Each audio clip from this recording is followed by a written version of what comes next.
ओम गंग गणपतये नमः। स्वागत है आपका हमारे चैनल पर।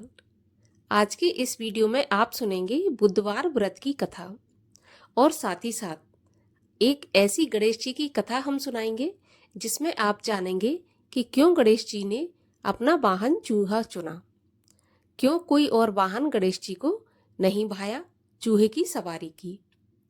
तो इसी प्रकार की व्रत कथाएं सुनने के लिए और हमसे जुड़े रहने के लिए आपको हमारे चैनल को सब्सक्राइब करके बेल आइकन को प्रेस करना है।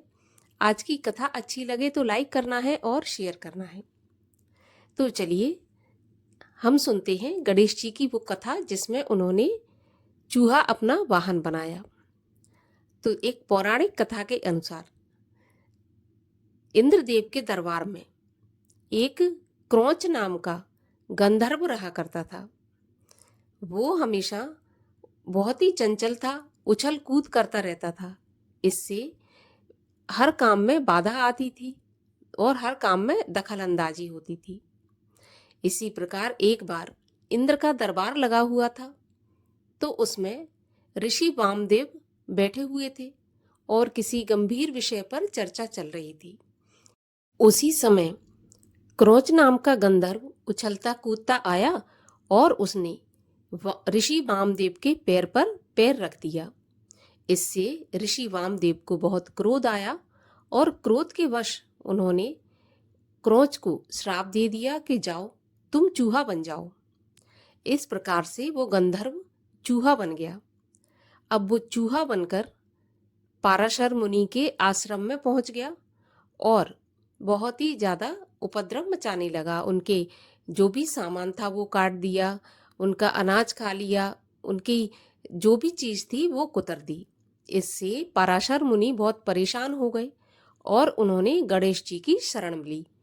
जब वो गणेश जी की शरण में गए और उन्होंने उस चूहे के उपद्रव के बारे में बताया कि एक चूहा मुझे बहुत परेशान कर रहा है, तो गणेश जी ने अपना पाश फेंका और उस चूहे को बंदी बना लिया।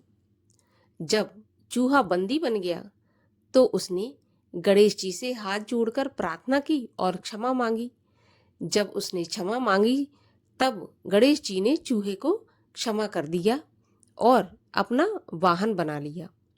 अब गणेश जी बहुत भारी थे और चूहा बहुत छोटा था। तब चूहे ने एक प्रार्थना और की कि प्रभु, जब भी आप मुझ पर सवारी करें तो आप अपने वजन को हल्का कर लें। मतलब तब गणेश जी ने उसकी ये प्रार्थना भी स्वीकार कर ली। तभी से मूषक को गणेश जी ने अपना वाहन बना लिया। और चलिए अब सुनते हैं बुधवार व्रत की कथा। ग्रह शांति और सर्व सुखों की इच्छा रखने वाले को बुधवार का व्रत अवश्य रखना चाहिए। बुधवार के व्रत में एक ही समय भोजन किया जाता है और इस व्रत में हरे रंग की वस्तुओं का प्रयोग अवश्य करना चाहिए। व्रत के अंत में कथा सुने और धूप दीप बेलपत्र दूर्वा आदि से गणेश जी और शिव जी का पूजन करें और साथ ही बुधवार की कथा भी सुने। बुधवार के दिन उत्तर दिशा की यात्रा नहीं करनी चाहिए और अगर उत्तर दिशा की यात्रा करनी भी पड़ जाए तो बुधवार व्रत की कथा सुनकर ही उत्तर की दिशा में यात्रा करें। तो चलिए अब हम सुनते हैं व्रत की कथा। एक समय एक व्यक्ति अपनी पत्नी को विदा करवाने के लिए अपनी ससुराल गया। वहां पर कुछ दिन रहने के बाद उसने सास ससुर से अपनी पत्नी की विदा करने के लिए कहा, किंतु सबने कहा कि आज बुधवार का दिन है, आज के दिन जाया नहीं जाता। वह व्यक्ति नहीं माना और हठ धर्मी करके बुधवार के दिन ही पत्नी को विदा कराकर अपने नगर को चल पड़ा। रास्ते में उसकी पत्नी को बहुत प्यास लगी तो उसने अपने पति से कहा कि मुझे बहुत जोर से प्यास लगी है। तब वह व्यक्ति लोटा लेकर और रथ से उतरकर पानी लेने के लिए चला गया।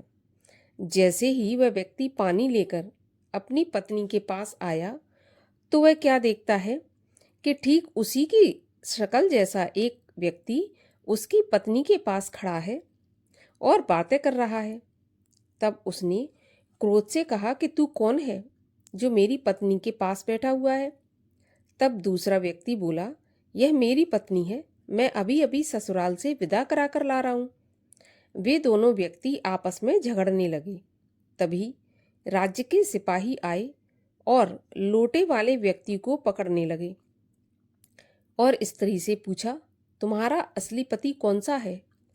तब पत्नी शांत ही रही, क्योंकि दोनों की शक्ल एक जैसी थी। वह किसे अपना पति कहती?